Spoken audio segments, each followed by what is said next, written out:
বীরভূম জেলা তৃণমূল কংগ্রেসের পক্ষ থেকে আজ অর্থাৎ রবিবার সাঁইথিয়া বিধানসভার হাতোরা অঞ্চলে বন্যা কবলিত গ্রামবাসীদের খাদ্য ও নিত্য প্রয়োজনীয় দ্রব্য সামগ্রী তুলে দেওয়া হলো। এদিন সাঁইথিয়া ব্লকের হাতোরা গ্রাম পঞ্চায়েত এলাকায় উপস্থিত ছিলেন বীরভূম জেলার সভাধিপতি কাজল শেখ ও সাঁইথিয়া ব্লক তৃণমূল কংগ্রেস সভাপতি সাবের আলী খান সহ অন্যান্যরা। ব্যুরো রিপোর্ট, চ্যানেল 24 নাও, সত্য কথা সবার আগে।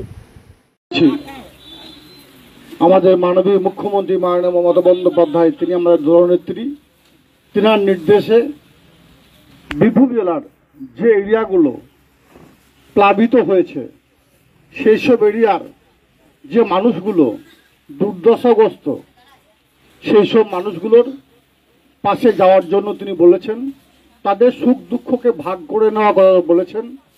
সেই সূত্র ধরে বীরভূম জেলা তৃণমূল কংগ্রেসের পক্ষ থেকে আমরা আপনাদের পাশে থাকার জন্য এসেছি, আপনাদের সুখ দুঃখে সাথী হওয়ার জন্য এসেছি। এখানে বক্তব্য রাখলেন আমাদের অভিভাবক, এই এরিয়ার সিনিয়র লিডার, সব সময়ের জন্য আপনাদের সুখ দুঃখ আপদ বিপদে আপনাদের সাথী হয়ে থাকেন সাবের ভাই। দীর্ঘদিন ধরে তিনি তৃণমূল কংগ্রেসের ঝান্ডাটাকে বহন করে চলেছেন।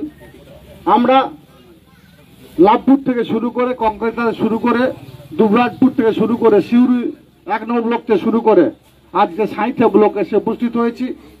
বীরভূম জেলা তৃণমূল কংগ্রেসের পক্ষ থেকে ত্রাণ নিয়ে যে মানুষগুলো দুর্দশা কবলে আছে সেই মানুষগুলো, সেই পরিবারগুলোকে তাদের হাতে ত্রাণ তুলে দেওয়া হবে।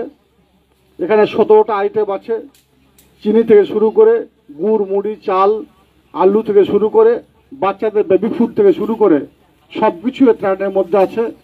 আমরা আজকে কিছু ত্রাণ দিয়ে যাব।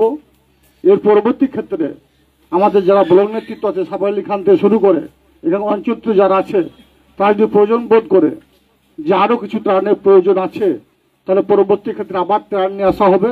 এটা মাননীয় মুখ্যমন্ত্রী মাননীয় মমতা বন্দ্যোপাধ্যায়ের নির্দেশ, আমাদের যুবরাজ অভিষেক বন্দ্যোপাধ্যায়ের নির্দেশ মতো আজকে আমরা যে দুর্ঘটনা কবলে পড়েছি, অবশ্যই এটা 1 নম্বর দিক, যেটা হচ্ছে প্রাকৃতিক বিপর্যয়।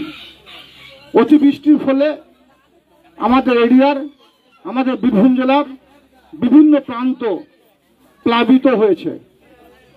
কিন্তু আরেকটা দিক যদি আলোচনা করি, 100 দিনের কাজ যুক্তরাষ্ট্র পরিকাঠামো অনুযায়ী কেন্দ্রীয় সরকার বঞ্চনা করেছে, বাংলায় 100 দিনের কাজ দেয়নি, 3 বছর হয়ে গেল।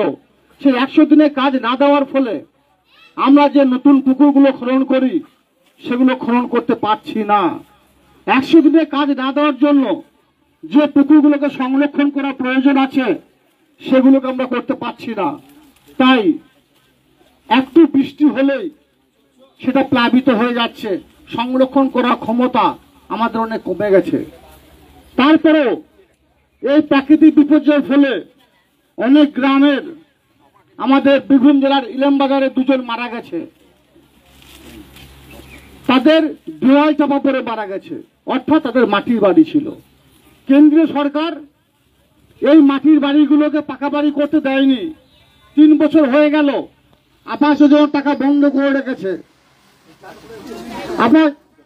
আবাস যোজনার টাকা বন্ধ করে রেখেছে কেন্দ্রীয় সরকার, যার জন্য মাটির বাড়িগুলো পাকা বাড়ি হয়নি, যার জন্য বাংলার বুকে হাজার হাজার বাড়ি, লক্ষ লক্ষ বাড়ি এই একটু প্লাবিত হয়েছে, আকাশ বৃষ্টি হয়েছে, সেই বাড়িগুলো ভস্মীভূত হয়েছে, বাড়িগুলো ধ্বংস হয়েছে, বাড়িগুলো পড়ে গেছে এবং সেই বাড়ি চাপা পড়ে অনেক মানুষের মৃত্যু হয়েছে, অকাল মৃত্যু হয়েছে।